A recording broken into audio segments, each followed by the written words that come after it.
I was halfway to the door when Dad's voice caught me like a hook in the spine.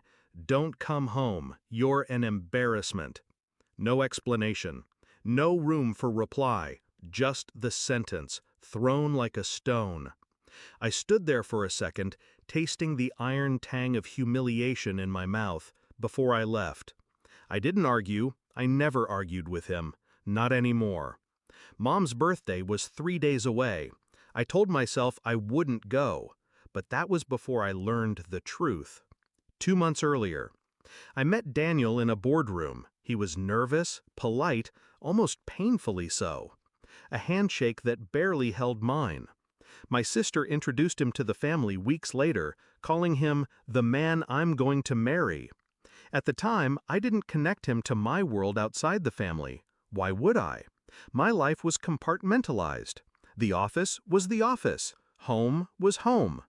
But then I started noticing him avoiding my eyes whenever we crossed paths at company events. A little too quick to look at the floor. A little too eager to leave a conversation. And my sister, she'd begun speaking about me less like a brother and more like an obstacle. The first crack. It was after midnight when the email hit my desk. An anonymous tip.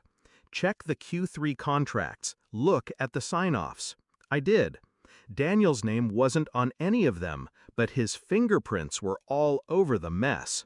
Inflated invoices, quiet kickbacks to shell vendors, one step shy of embezzlement. The kicker? My father's signature authorizing each payout. The pattern. I started watching, quietly.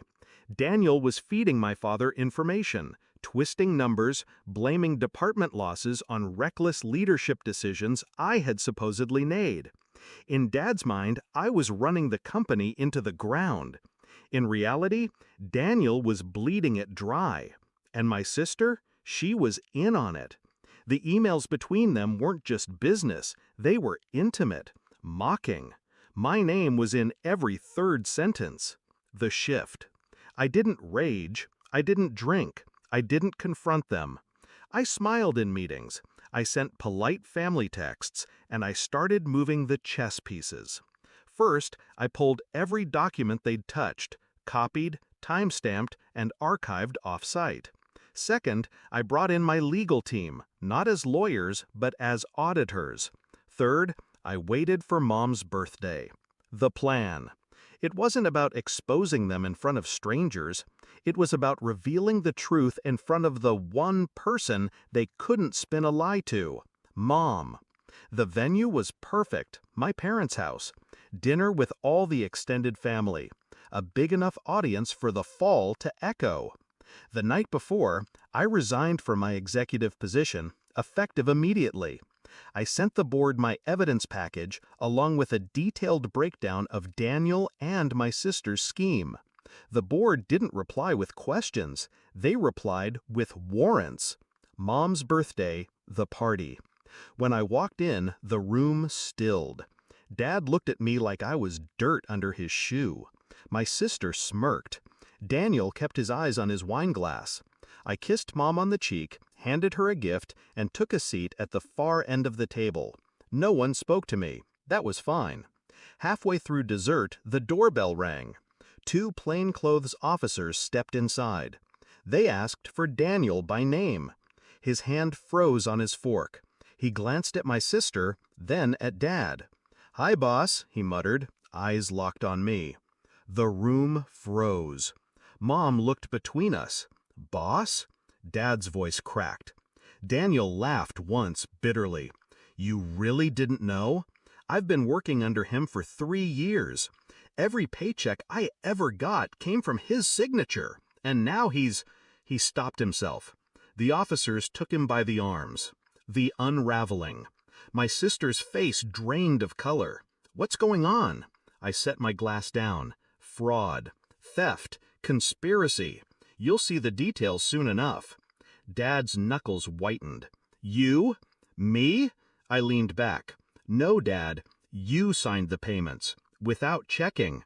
Because you trusted your future son-in-law. And you trusted her." I nodded toward my sister. Mom's eyes were wet, but her voice was steady. Is it true? Neither of them answered. The fall. The officers led Daniel out. The door closed behind them. My sister tried to follow, but I blocked her path. You might want to stay, I said quietly. The board's lawyers will be in touch. They have your emails. Her mouth opened, closed. The fight was gone before it started. Dad couldn't look at me. Mom could. And in her eyes, I saw it. The first crack in the wall they'd built against me. Aftermath. By the next morning, the news was everywhere. Daniel's arrest, my sister's pending charges, my father's forced resignation from the company he'd once ruled like a kingdom. The board reinstated me, temporarily, just long enough to stabilize the chaos. Then I stepped down on my own terms. I had no interest in rebuilding a house that had tried to burn me alive.